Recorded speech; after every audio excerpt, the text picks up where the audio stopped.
Good morning and welcome to the Morning Scoop for Tuesday, November 24th. This is your daily Buckeye fix. I'm Tom Orr.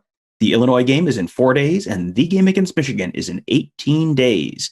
Ohio State just added another five-star prospect to its 2022 recruiting class last night. Wide receiver Caleb Burton, the number 15 overall player in the 247 composite, and either the number one or number two wide receiver in the class of 2022, depending on who you ask, just committed to the Buckeyes on Monday evening. He is the second five-star prospect from the Lone Star State to commit to the Buckeyes in just the last week, the third five-star receiver to come to Columbus from Texas since 2019, joining Garrett Wilson and Jackson Smith and Jigba. Feel free to insert your own OK Cool hook'em here as you see fit. But that is 2022. Ohio State has issues to worry about right now here in 2020. So since the second half of that Indiana game, there have been a lot, and I mean a lot of questions about the Ohio State defense on the Ask the Insiders board at BuckeyeScoop.com, among all the other places on the internet. And there is a pretty good reason for that. Ohio State gave up as many 50-yard pass plays in one half as they did in the entire 2018 season, which was not one exactly known for a stingy defense in Columbus. So today is Chalk Talk Tuesday, and my guest is Buckeye Scoop's X's and O's guru, Ross Fulton. Ross, after the game, Ryan Day told us that breakdowns like that are usually a result of some combination of personnel and scheme and coaching. So is it one of those or all three for the Ohio State defense right now? I think it's all three. I mean, I think scheme and coaching obviously go hand in hand. I think it's there's a bit of a mismatch between the scheme and the personnel available, and it's a question of, I think, to me, good coaching is putting your players in the best position to succeed, and I'm not sure they're doing that. Certainly not in the second half. And that was part of the issue. Even is the first half had a lot of variety in what they were doing that I didn't see in the second half until the last couple of drives where they stopped Indiana. And I think that was maybe a harbinger of where things need to go. Well, and whenever you have a defense giving up big plays, I think the deep safety is generally the first place people look for answers. That is his job, after all, to not let them get 50-yard touchdowns. And when you're getting 4 50-yard touchdowns in a game, you're going to have some questions about that deep safety. And, I think my sense is that there were probably at least a few plays from that game that Marcus Hooker probably did not enjoy watching in the film room this week. Is that where does he fall on the list of things that need to be looked at this week? Yeah, he's certainly an issue, and it's getting more and more glaring as the season progressed, probably when teams get film on him. I would say, so the thing is, Indiana threw for 491 yards, I believe.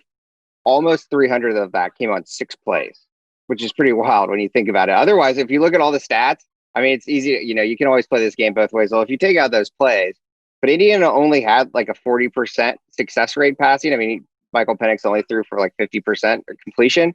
So, but the problem is that even those plays that were big plays, they were exacerbated by Marcus Hooker. So instead of even a tackle for a 40-yard gain is different than giving up a 70-yard touchdown. You can live to fight another day. And so basically on almost all of those plays in question, Hooker essentially bit on a deep crossing route, and he tried to jump that route, and that allowed Indiana to get a guy behind him. And so this again goes into a scheme versus personnel issue, right? Where you have a guy who's struggling. He has some known tendencies that are problematic.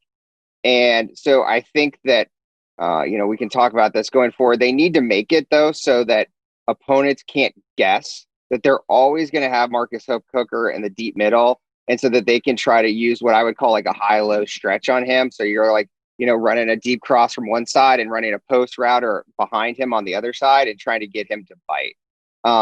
Because again, they need him to play better or replace him, I think needs to legitimately be on the table. I mean, it's, they have problems at both safeties, and unfortunately, who I think is their best safety, Josh Proctor, is playing more, but not playing every snap. They need to pick a spot, put Proctor there and play him every snap, but they also need to do things to protect those safeties. Yeah, and that goes into my next question, which was something you raised over the weekend, which is that it is quite possible that Josh Proctor might be the Buckeyes' best answer at both of the, that deep safety spot that Marcus Hooker's in right now, maybe that slot corner type spot that Marcus Williamson's in right now. you obviously you can't clone him. You cannot do the King Solomon option and split him in half and put him in both spots. So how do you solve that if you've got Proctor as probably the best option in two different spots? Yeah, well, they needed, as I said, they need to choose him for one of the spots. So what they've been doing since essentially the second half of the Penn State game is that he and Marcus Williamson have been rotating every series at what is, you could call it the nickel corner. They're really this year, it's much more of like a strong safety kind of hybrid spot.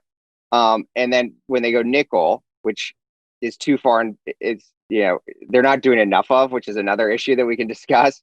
Then they're both on the field, and Proctor sort of the second safety. I'm guessing they think, and I think it's probably true, that Josh Proctor is much more of like a natural strong safety. He seems more at ease, like sort of being up closer to the line of scrimmage, doing some man coverage on like tight ends or slot receivers or running backs, being more in the box.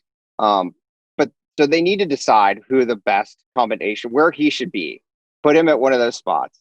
Then whoever gets end up left, if that's, him replacing Marcus Williamson and you play hooker, that gives you more versatility if Proctor is the second safety on the field, because he is in fact a safety, to do more mixing in more, split safety, cover two, what we've talked about before, I believe, like quarter, half, sort of, again, protecting those safeties, try to keep plays in front of you.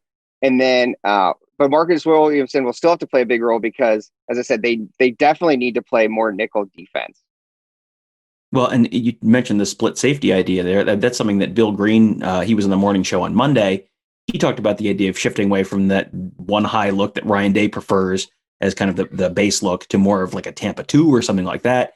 Is that something you think would help with the issues they're having right now? Or, does it have to be a personnel shift rather than just kind of a scheme shift? I think it will help to mix coverages. I think the problem is I don't think they're going to move away from that being the base look. And frankly, like playing cover 3 is a pretty conservative coverage in of itself. So like, yes, they mixed in man coverage and they played more of that against Indiana. And in some ways it works, and cover 3 works. The problem is they're too predictable right now for offense. They're not good enough in the back end to let, to our earlier, discussion, to let offenses know when they're calling plays that like you're certainly going to have a safety in the middle of the field that you can attack. In cover 1 or cover 3 that those corners are going to carry deep routes vertically. And so again, that just gives you clues as the offense as to what to do. So, I was heartened to see in the first half, they mixed in some cover 2. And again, that just gives the defense, gives the offense a different look, because now in cover 2, you have the corners up in the flat. So when you throw deep, suddenly now you have safeties over the top of them, and it's just different, right? And so I think that the issue, and I wrote this in my column this week too, this bit them against Clemson last year too. Like all these issues actually were present last year. Now they had better personnel to take care of some of it. They also didn't face a competent passing offense, arguably, until Clemson. And so they could get away with it all year. And so in some ways, this maybe is a good thing that they had this game. But I think with the personnel they have, that's not as good as last year in the back end. They don't have a Chase Young. I think it's even more incumbent on them that you've got to mix and match, and you've got to get away from being so focused on stopping the run. Like the stats are kind of absurd. Like they were in the second half, you're up 35-7. You've literally held your opponent to negative yards rushing. They're using 4 and 5 wide receiver sets, and you're still in like your base 4-3 with 3 linebackers on the field, having your linebackers out wide covering, like Indiana using David Ellis as a running back, but really a wide receiver in that role to take advantage of it. So like some of it's like sort of just not being so stubborn and like playing the pass more. Is that to you a suggestion that they just don't have enough defensive backs that they trust, or is that just stubbornness and just wanting to play that base defense? Why would you do that? Why would you not be in, more of a nickel look or something like that when it's a more obvious passing situation? Yeah, so it's part philosophical. So this has been their, so they did this last year too. And we kept talking last year, like, where's this bullet position? And it never really came. And they will get away with it because Pete Warner, it will go down probably as one of the more underappreciated Ohio State football players by the time he leaves here. He may be he's probably their best run linebacker. They're certainly their best coverage linebacker, and he may be their best pass rusher too, which is another thing that we can talk about, the blitzing. But so they were able to get away with it some last year. But I think they come from the philosophy that they're working with is like, we're going to stop the run first. We're going to force teams to be one dimensional and prove that they can beat us doing that. And the problem they have is that some teams can beat them doing that this year. And so they need to, and I do wonder whether it's a bit of like, we're Ohio State, we're playing Indiana. This isn't Clemson. This isn't Alabama. Like, you're not going to force us to change who we are. Like, we're going to run our game plan, and that should be good enough to beat you. And I wonder if that caught them a little bit as well. Well, and the issues from the first half to the second half, the first half, they've been an incredibly dominant team. They were up 35-3 against Rutgers at half, and all of a sudden it ends up 49-27, and they're up 35-7 against Indiana in the early third quarter, and all of a sudden it ends up 42-35. So what is causing those defensive issues in the second half for Ohio State? I mean, obviously, we've talked a little bit, they're getting a little more vanilla, a little more conservative. I mean, is there more to it than that? And what do they need to do to get that straightened out? Yeah, this is one where there's the sample size is unfortunately not great because they've been up so much every half. You'd almost like to see how they react in a second half and like they came out with like in a 7-point game, because this game especially, I thought they had a good game plan to start. Like, they had a plan for it all, like, Indiana's bunch sets, but then they mixed in more blitz variety than I'd seen from them. As we talked about, they mixed in some cover two, they ran some zone blitzes with cover two, and I thought they had Penix on his heels. And then in the second half, it was just like back to like, we're going to line up, I say single high, but they're going to play all essentially cover one, cover three. We're not going to blitz at all. We're not going to even stunt or do anything up front. And it just sort of like they ran that what they do every day, like your first, what I would call, first day install, like literally your base defense, play after play, no matter what, which is like, it's almost laughable because it's so simplistic. And they got taken advantage of for doing that. So I don't know if it's like we're winning and so there's no need, or if it was because I do think Indiana did some things to them, force them into, like all those trips bunch sets. They like keeping their like cornerbacks on wide receivers and running backs or linebackers on running backs. And so like Indiana moved guys around to force them to maybe go back to doing some simpler things because like the corners were like on the same side. And so, some of the bust came from like trying to run cover three with guys out of position from where they normally would be. So I think that did have something to do with it. But like, honestly, it is now a concern. It's like, you also then wonder, well, is it because like Kerry Combs is the first-time defensive coordinator, and once they run through what they've game planned all week to start the game, like now you're in like, calling plays every 15 seconds and you're just like, not getting deep enough into the call sheet. So I think, all these things play a role. But, if they'd run the defense they ran in the first half and the last two series of the game, like a lot of these problems would have been taken care of, even with Marcus Hooker at deep safety and some like the other personnel problems they have. The idea about Kerry Combs being a first-time coordinator is an interesting one, because that's something that over the summer, I think there were a lot of people that had some reservations about that, including folks on our staff, that, first-time defensive coordinator, you kind of know what he is as a position coach, but as a coordinator, I mean, there's a lot of questions. Sometimes that works out great and sometimes it doesn't. And, with questions now about how well they're adjusting to things in game, I mean, is that a concern to you, Kerry Combs as a coordinator? And is that something that gets solved by moving him from the field up to the box and Madison downstairs? Or is that a bigger issue that's a little harder to solve than that? It's certainly a concern. It's been one I had since they hired him. I think twofold concern, right? So you have someone who hasn't called plays. He also was asked to come here and implement a defense that Ryan Day wants to run, not something that Kerry Combs has ever necessarily ran before.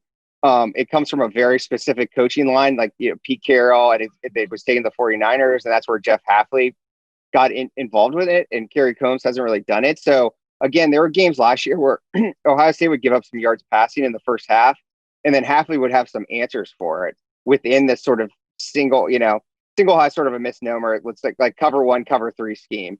And, I just don't know if the familiarity is there to run it the way that Hafley did.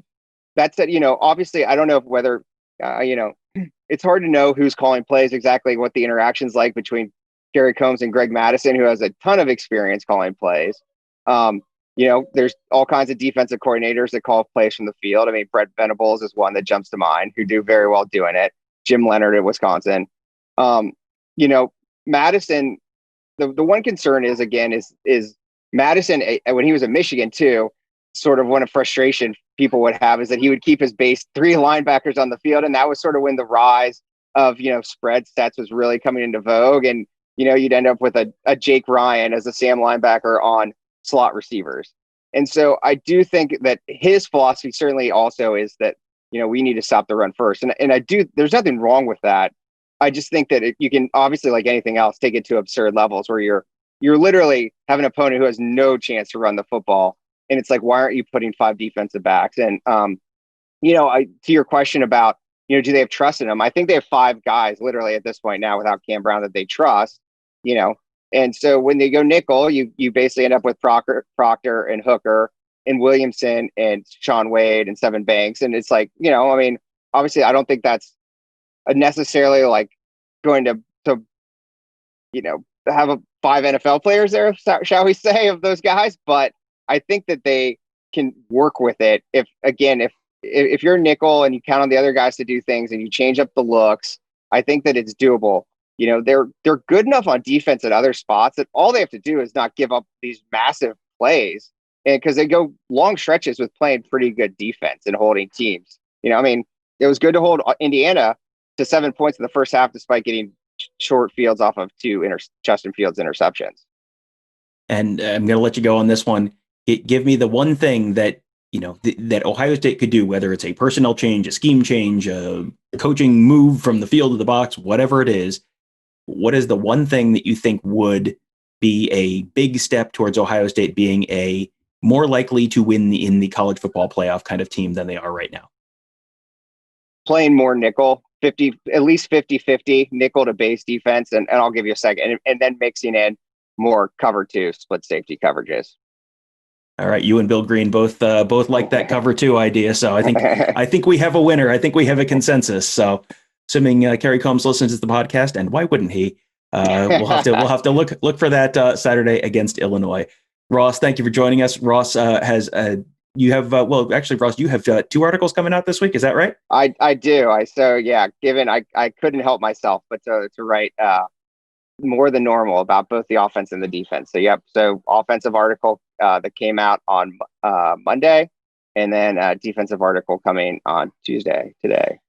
Well, you can find those both at buckeyescoop.com. A ton of great content there. And as you are ready to head out to see your family or do virtual Thanksgiving over Zoom with your family, however you're doing it this year, people are going to be asking you, hey, what do you want for Christmas? The answer is a membership to buckeyescoop.com. You don't need more crap. You don't need more stuff to throw in your garage and have to, try not to back over with your car. You want a membership to buckeyescoop.com. You can get a monthly or annual membership. And the nice thing is you get an annual membership.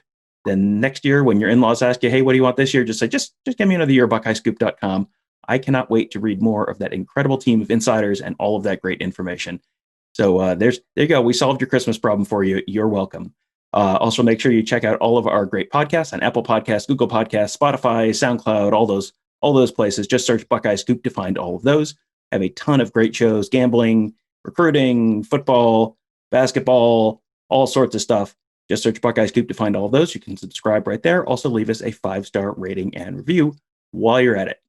We will have a new episode of Buckeye Weekly a little bit later on today, and then the college football playoff rankings come out tonight. So we'll have we talking about that on tomorrow morning's Morning Scoop, and then have a whole bunch more content for you before you head out the door to wherever you're going for Thanksgiving. So I hope you guys have a great day. We will talk to you tomorrow.